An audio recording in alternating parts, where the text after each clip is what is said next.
Taylor, Yes, I am. right now, or like you're go like, oh, Well, I just started it. oh shit. Well, What a all good right, start. test one. Awesome start, amazing. So this is exploring Runeterra test run.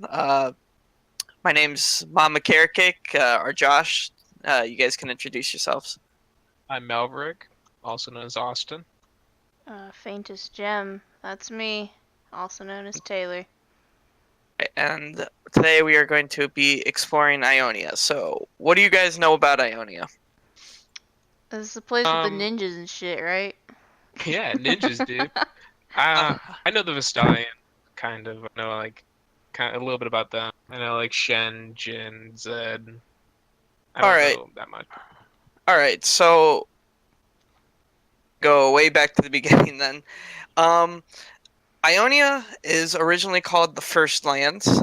It was called that because that it's the belief that magic first formed in Ionia, and that's why there's so many things that you can't find anywhere else, like the trees and many of the surroundings around.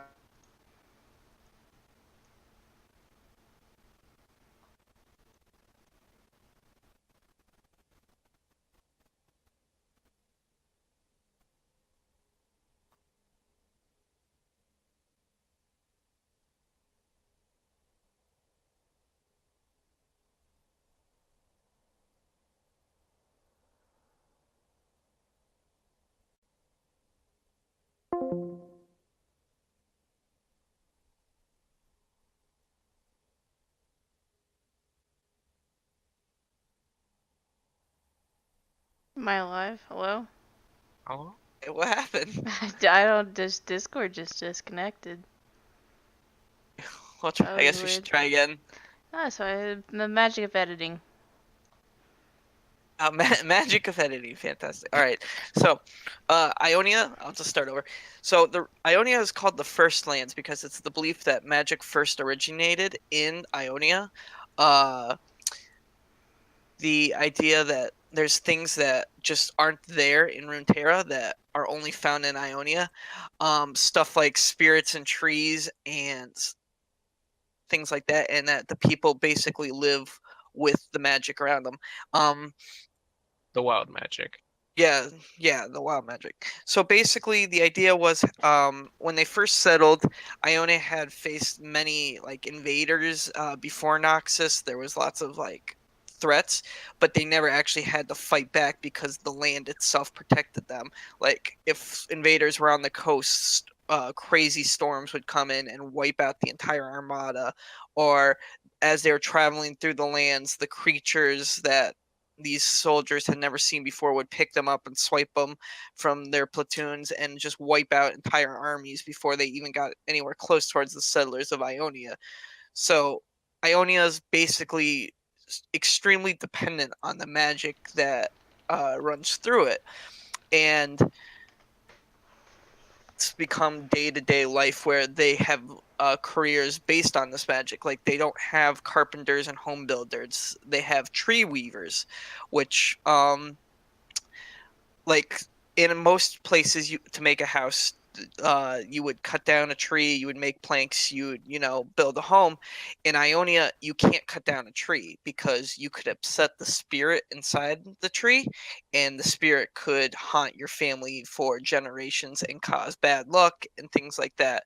So instead you would hire a tree weaver who would pray to the spirit and negotiate a deal with the tree spirit, and he would ask for the tree to grow a certain way so you could build your home inside the tree. And that could also mean that you could wake up one day, and if you've angered the spirit, there's now branches blocking your exit and you're trapped in your home, which seems to be a common problem in Ionia. So it sounds uh, like if you're a traveler that just wandered into Ionia, or you moved to Ionia because of some other wars somewhere else, then you really need to know about the land beforehand, because you can uh, do a lot of things that could upset the spirits. like for example, Riven is an exile in Ionia, from what we can kind of understand. uh in her lore, it explains how Noxus basically just set everything on fire in front of them and used singed as chemicals to kill everything. So she's now in the land that she has no knowledge of, and she's barely surviving from, the tidbits of lore that we are able to get. Mhm. So you do need to know what you're up against when you're wandering through Ionia, because it's an extremely dangerous place for those who aren't welcome, so to speak. But I mean, they also have to deal with the Vistayan and human relations. The Vistayans are Zaya, Ari, Wukong. I don't know the exact tribe names. I'll have to get back on that. But there's different tribes of Vistayans, and Vistayans are spread out throughout Runeterra, but Ionia seems to be a major source. And Zaya, Rakan, and Ari and Wukong are the four known Vistayans there. They're Nami, Rengar, and the others are spread out across other continents, but we can get to those later. Yeah. But they all originate from Ionia, though, right? Like, Believe Yeah. from so. because from what I remember, there was the Right. the spiritual shape-shifting creatures that Yeah, like this created the ancient race Vistaya. Yeah. lived there basically, and then procreated with like the humans and made the Vistayan. That's what I thought.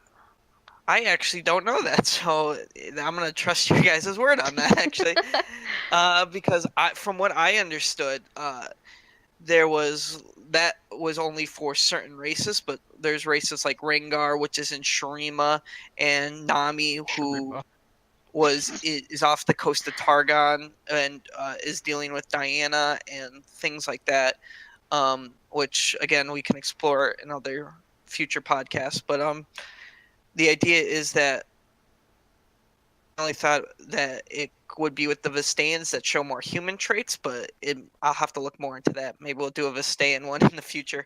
Now, do you know why certain Vistayans seem to like display more animal features than human? Because it seems like when you look at Wukong compared to like Ari or some of the other ones, he seems to Well, have more animal traits than like some of the other well, Vistayans.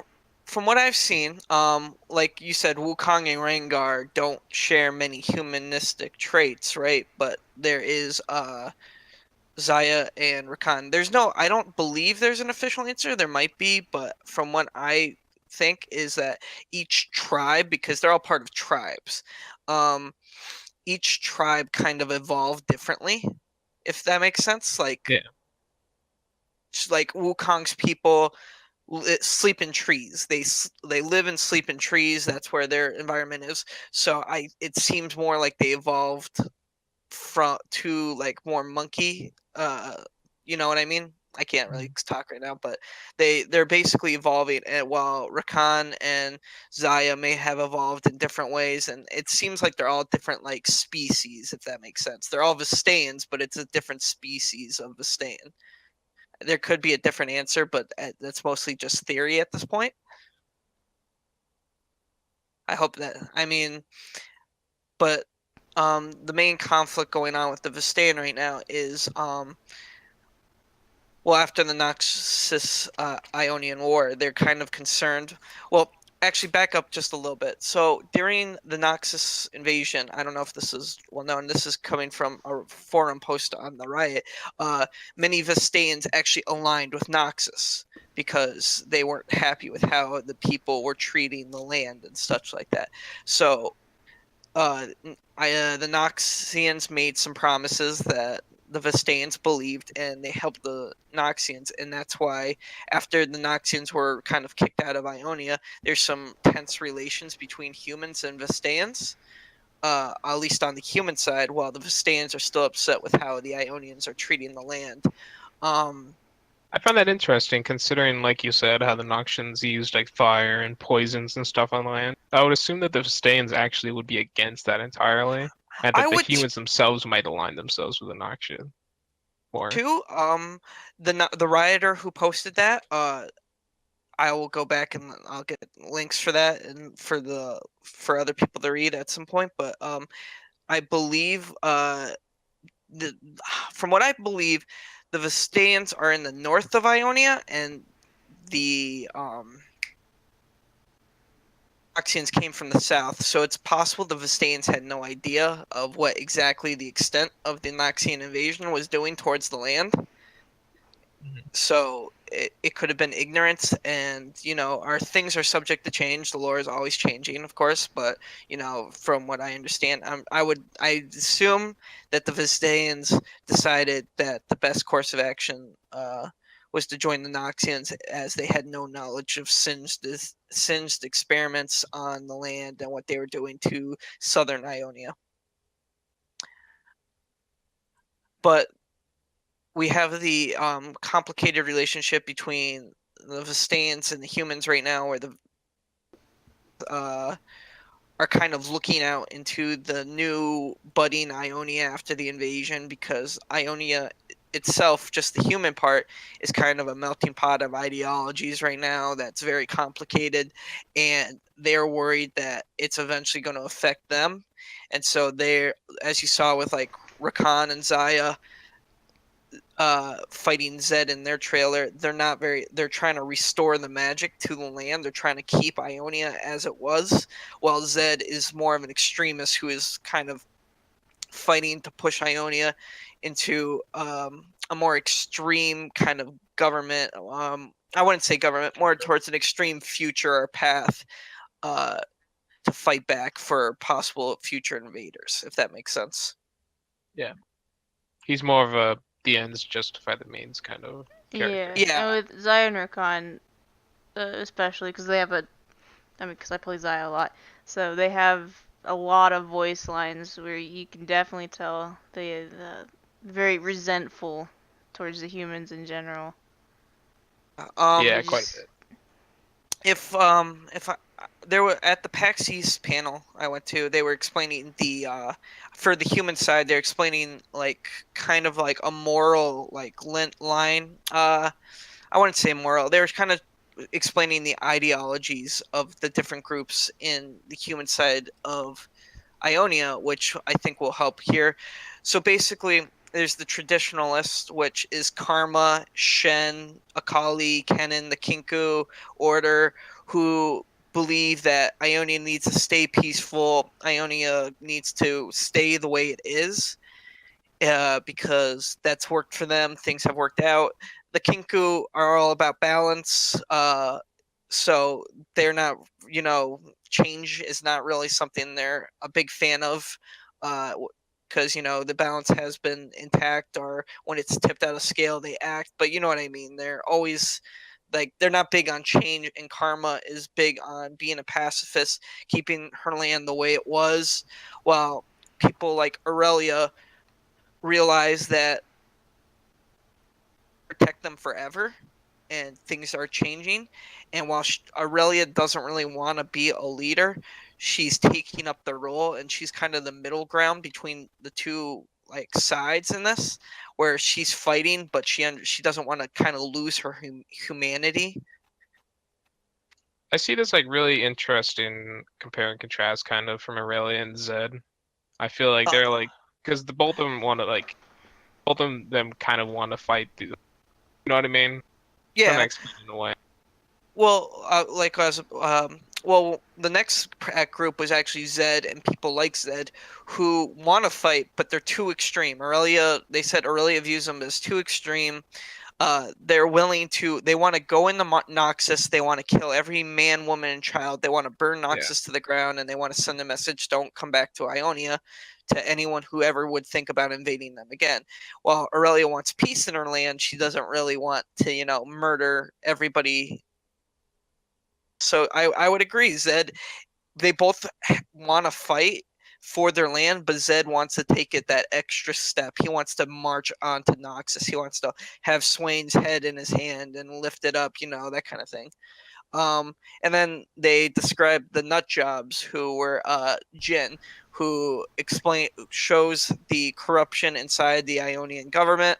Like they released him and are using him as a weapon against Noxus and other threats to them. So I think it's showing that there's a lot of different brewing groups within this No. one group. There's the traditionalists, the extremists. There's Aurelia. There's a group in Aurelia's lore actually called the Navat. I have to look it up, but The it's the Warrior. Brotherhood. say it. I have to actually look up a pronunciation, but I'll call them the Brotherhood, and they're described as just as bad as Noxus, but they're the Ionian equivalent. They would like to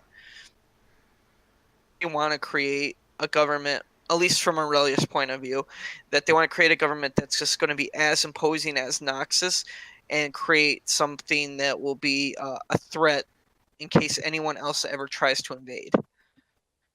Now, Oh, sorry. Continue. Sorry. I was sorry to interrupt you, but you said that like the government released Jin as like kind of like a deterrent against Noxus and everything. What is the government's own stance? Are they traditional or are they more just kind of like neutral in all this? Like, are they leaning towards Zed's kind of like point of view? Well, Or... itself is kind of vague at the moment as well. With they're releasing all this new Ionian lore, so a lot of things are changing. What it used to be was it used to be a council, from what I was aware of, and the council was a group of very powerful men and women who Karma was a part of, but Karma has been changed to a religious leader now. So it sounds from what's being described is that there wasn't a real centralized government in Ionia. It was kind of like, this village was like, the basic rules: don't murder, don't steal, blah, blah, blah. Yeah. And then each city kind of, our village just kind of ran itself. But with the invasion of Noxus, there's now a fear in everybody. The Brotherhood, like I was just describing, they're described as kind of bad, but you can understand what led them down this path. They're scared. They're like, after what happened, because you have to realize, from the music videos we've seen, from the comics, from the accounts of different Ionians and Darius and Talia's stories, I mean, you have to understand the Noxians were horrible to Ionians. In Riven's story, I believe she actually says it wasn't about invasion anymore. It was about completely wiping out the enemy. They were on that land to kill every last Ionian they could find, because they were so angry about how much of a struggle it was to take the land, how rough it was. It was brutal. They were killing their Noxians were using singed gas to kill Ionians at the cost of their own men. They were murdering whoever they could, and they scared a lot of Ionians. And now they're trying to find an answer, and a lot of people like Zed and the Brotherhood are taking extreme measures to avoid something like that ever happening again, but they're crossing a line at the same time. But you can understand why they're crossing the line. Like, it's definitely you can't blame them for what they're doing. It's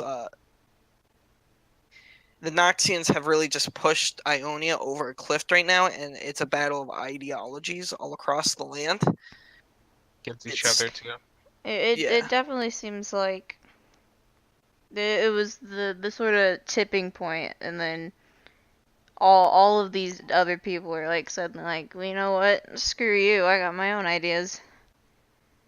It I mean, there was pushing points for everybody. Like, if we go back in Jin's lore, when Kusho, who is Shen's father and Zed's master, Kusho didn't execute Jin despite killing for years and years and years.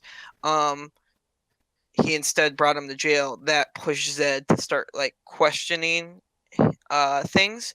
And another forum post stated that the Kinku never took part in the Noxus invasion. Like, they kind of just sat at the side, and because they felt like maybe for this, I'm theorizing here, but maybe they felt like it was best for balance if they just didn't interfere. It was likely philosophy that came into play, but the Kinku didn't interfere, and Zed felt that was wrong, and he was upset their countrymen and women were dying, and they were sitting there. And I think those were two tipping points for Zed personally and the Order of Shadows. But again, that was subject to change. This is kind of like a month or two ago on the forum. This was like, stuff like that. One of the writers for Jin was discussing, but everything can change in an instant. Um, Point is like there's little moments that lead up, but the big moment was the first like soldiers of Noxus setting their foot on Ionian soil. Interrupted you? Oh no, I was just gonna say because you brought up the Kinku and stuff. It definitely seemed like, from what I've read and everything, that a lot of a lot of the more traditionalist, I guess, people from Ionia seemed to be pretty hands off when it came to like the Noxians and stuff. Like the whole maintaining balance, you shouldn't get involved. You just let things play out the way they're meant to. Because I know in Karma's backstory, she had this power, or whatever, and she wasn't supposed to use it. And then when she did, was like it was this huge deal. Because she used this power that she had to kill someone, and that like you're not supposed to do that. It's a big no-no because it upsets the balance of whatever. So it Um, definitely feels like, I don't know, maybe like when it comes to people like Zed, you have all these people that are upset that nothing is happening because it's all very hands off and just like, let nature run its course, so to speak. Yeah, I mean, I would agree. The traditionalists are kind of like let things happen, and however it plays out, it's supposed to happen. And the new, like, I guess both Aurelia and the extremists are looking out, seeing hundreds of Ionians dying, and they're looking back at these leaders and traditionalists who are like standing at the side and are like, why aren't we doing anything? We have the means to stop this, but we're not. And so they're justifiably angry, but at the same time, you have to look from the traditionalist point of view. It's like this is what they've been taught. This is what they've done for thousands of years, possibly. Like it's worked before, and we kind of just have to rely on old methods. And if, in a way, it's like if we cross that line, like Zed and all them want us to, there's really no going back. We're just like Noxus. Like, you know what I mean? Like it's I guess the best way to describe it is I'm not proud of this, but like the Batman rule where it's like no killing.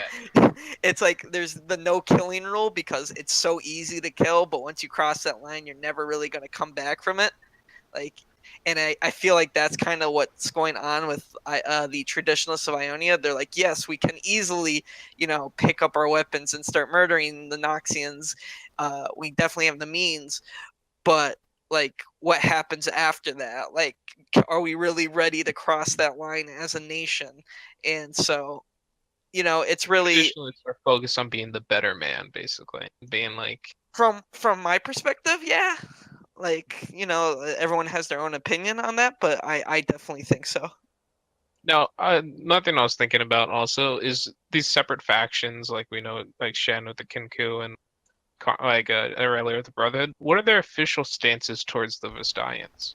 Do they have any sort of stance? Because I know Zed, from what we saw with the trailer with Zion Rakan, he was like obviously stealing the magic. So I'm assuming that he doesn't really care about the Vestians and their wild magic or anything like that. But like, do we know anything about that kind of stuff? um I don't believe there's much out, but from what I can understand is we'd be safe to assume, I again, safe to assume, but everything changes in an instant, that the Kinku would probably be on more friendly terms with Zaya and Rakan, because Zed is draining the magic from Ionia, likely to use it for weapons or some kind of like, to boost his own power. Because in the trailer you saw how dark it was. There was lots of shadows, and he seemed, very in control of that part of the land. Um, so it's likely the Kinku are all right with Zaya, and Rakan. Ari is kind of a wild card, from what I know. And Wukong is kind of up in the air as well at the moment. When more lore is released on them, obviously it will shine some light. I'd imagine they're not Zaya and Rakan kind of just view the humans as a plague at the moment, and they're not really friendly with anyone. So it's just another side to fight in a war, if that makes sense. Like there's like it's not so much a two-sided war. It's like everybody's just kind of meeting in the middle and brawling it out. Well, from what we've seen in the Zion Rakan, their stories, I know that the rest of the Vestians that they were with wanted to go to the Kinku and Shen because I believe it was their leader already knew one of like he either knew Shen or somebody in with the Kinku, and he like told them like, oh, they're gonna help us. We'll be safe if we go to them. And Zaya and Rakan straight told him, you're not gonna be safe if you go to them. They're humans. They're just like everyone else. Yeah, they definitely don't like the humans of any sort. I understand, I guess, but like it definitely feels like they generalize the whole population of humans, just assuming that they're going to end up ruining the balance of things and the magic. Mhm. And which is kind of funny when you think about it, because they came from humans. but the humans haven't made things easier on them too. So like I said, it's really complicated all around. So explored the start of the Nazi invasion, but we should probably talk about the turning point. It was called the Battle of Placidium. I apologize if I said that wrong, but basically, we have to explore Aurelia a little here as well. Aurelia and Swain, because we have to understand both sides going into this battle real quick. Aurelia, as a young girl, was very interested in dancing, and her grandmother, or Oma, was kind of her teacher. And while we can explore her backstory a lot more in depth at another time, basically she ended up at the Placidium at 14, with as the Noxians had pushed in, and her skill nearly as skilled as she probably is currently, and a lot of people underestimated her because it's a young woman, I mean a young girl, and so she was kind of seen as a non-threat when she was taken captive. Uh, Going in, Swain. Something we're going to explore a lot more than we just did with Aurelia. So Swain going in was a young general looking to prove himself because in Noxus, it's all about strength. It's all about what you can show, what you can give to the Empire. So he was leading an army under for Darkwill, and he was meant to fail basically. But again, we'll explore that on another time. But when he came marching in, it was supposed to be kind of like the Ionians' last stand. There was a bunch of militia members. They weren't really organized, you know. Well, it's going to be a massacre, and this is going to be the last straw breaking for Ionia. Everyone's going to surrender after. So they kind of marched on the Placidium, and they captured a good amount of soldiers, from what I recall.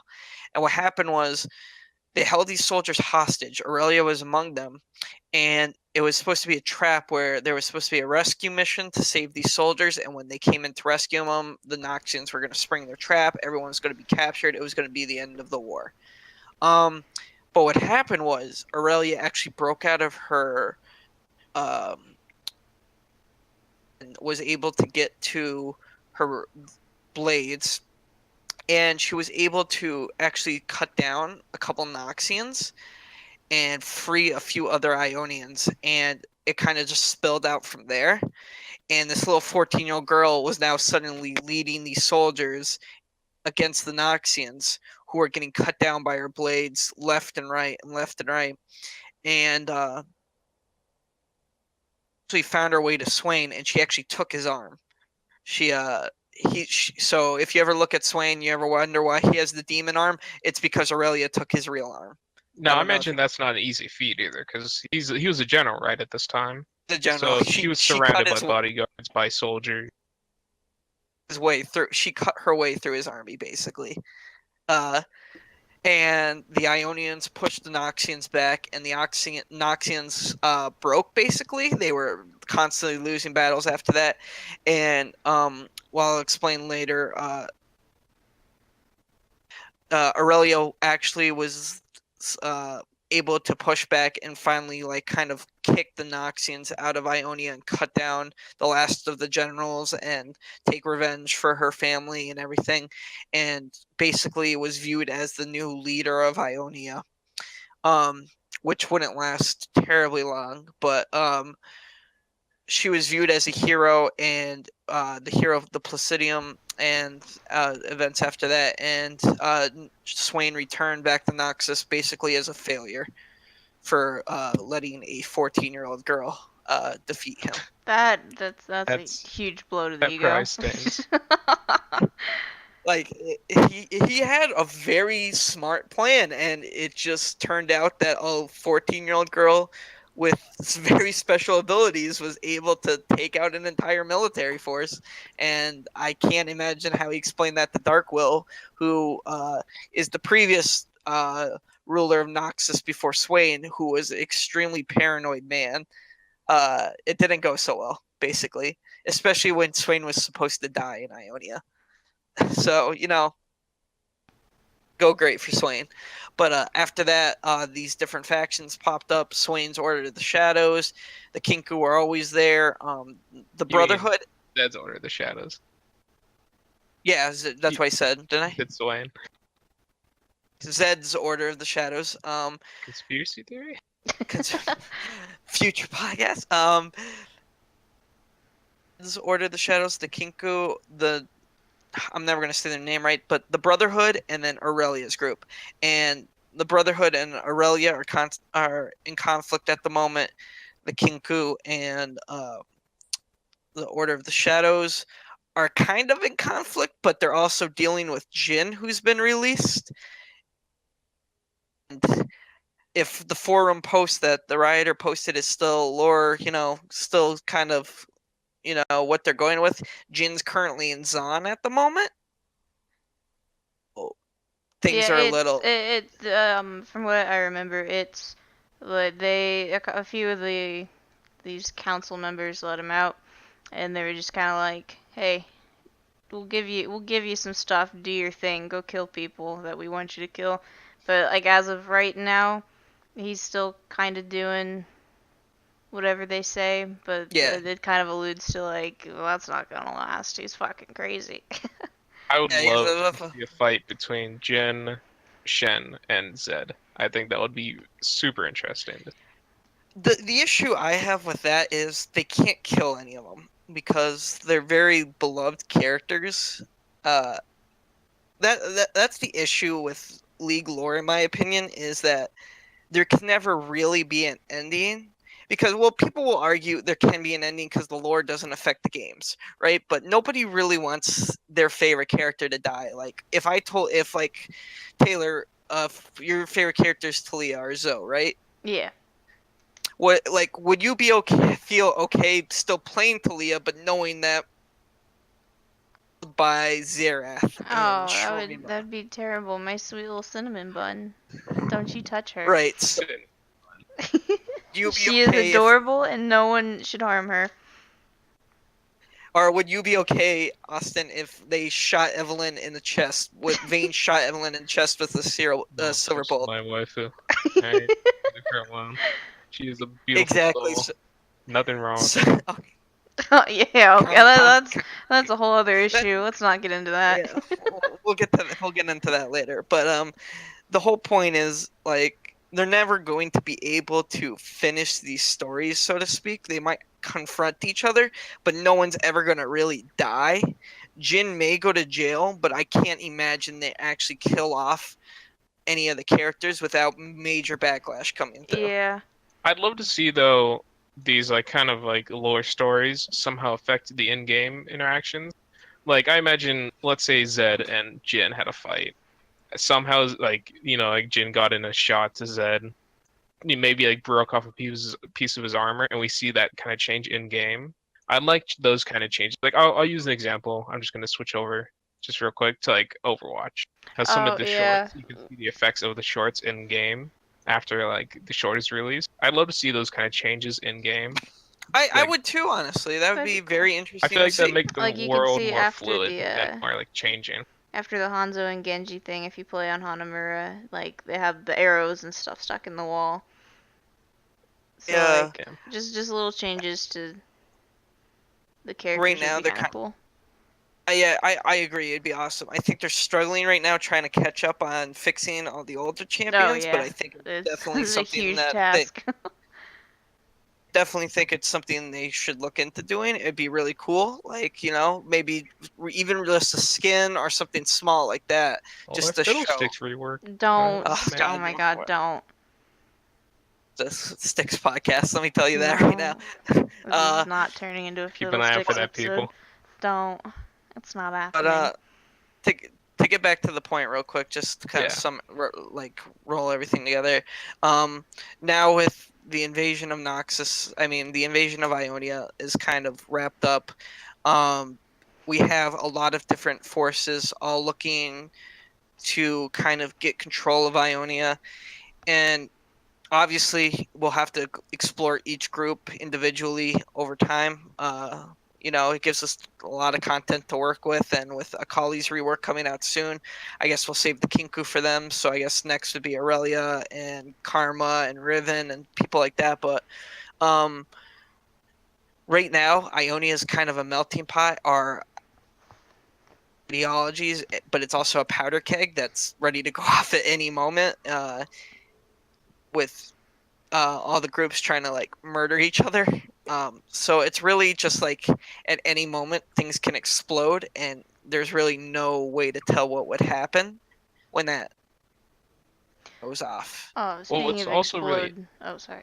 yeah, sorry, what were you just gonna say? I was just gonna say, so I mentioned Karma earlier. She didn't kill one person. She meant to. I looked it up. She meant to, and accidentally destroyed an entire frigate. So, Oh, corrections. that's not good. Yep. Her whole point of the quote was, "What is the point of this power if not to use it?" And then she decided to not remain neutral, and then blew up everyone. Yeah. So, Like, oh, huh. And then Austin, you wanted to say something? I was just gonna say also, it's really like another thing, like you said, and I like the whole thing about it being a powder keg, kind of ready to explode, is that there's all these different factions like that have arose, but there's also so many different individual kind of characters going that have their own things going on.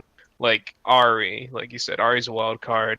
Varus is a big wild Oh, yeah. card. He's a Bard. huge, arguably a very dangerous wild card. Yeah. Bart And then shows up. He's there. yeah, um, Bard shows up on occasion. He's like, "Hey guys, how's it going?" Oh, he showed And up and he's like, "Y'all stupid," and he took his magical stupid. thing and tooted away. Toot it away. Oh, that's what he does. But actually, I actually didn't know this until I just looked it up right now. Actually, Udyr actually came to the defense of Ionia at one point, He and did. he just Him rips and Lee people Sin. apart basically. Udyr and Him Lee and Sin Lee kicking Sin. ass.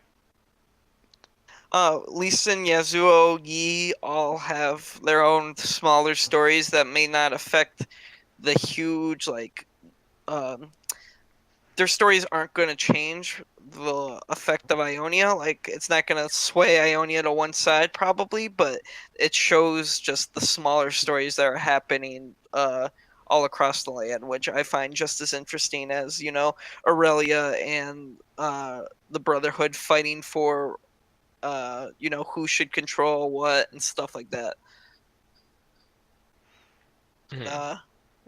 That's basically Ionia. I mean, we're going to be exploring more things in depth, obviously, but I think for first podcast, that is a good point to leave off. We've gone over the basic history of Ionia, the groups that are inside, and we'll be definitely exploring the goals, what's driving people, and other things in future podcasts. Do you guys have anything you want to add? Just like anyone watching, make sure to also comment if you want to see any more like these kind of podcasts on different kind of subjects, like some of the some of the monsters Runeterra made, like Evelyn, Fiddlesticks. Stop. I'm not. You know what I mean? Like characters outside that we don't Yeah, know if you wanna, exactly if where you they wanna live have a at. podcast on any of my favorite characters You know, that I just really won't shut up about, maybe all my yeah. fiddlemans out there, hit Oh like my and God. subscribe. Um, all No, five of us out there, man. Questions Clamoring to are hear about appreciated Fiddle. though.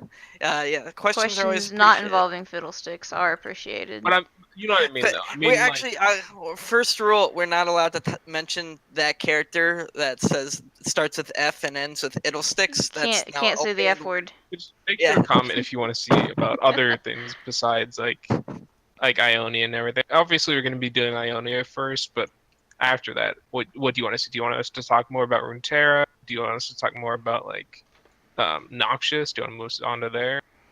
Make sure to comment about that kind of stuff. And I just want to thank everyone for listening, and hope you guys liked it. And if this is successful, we'll definitely do more. Bye bye. Bye bye. Okay, I guess that was good.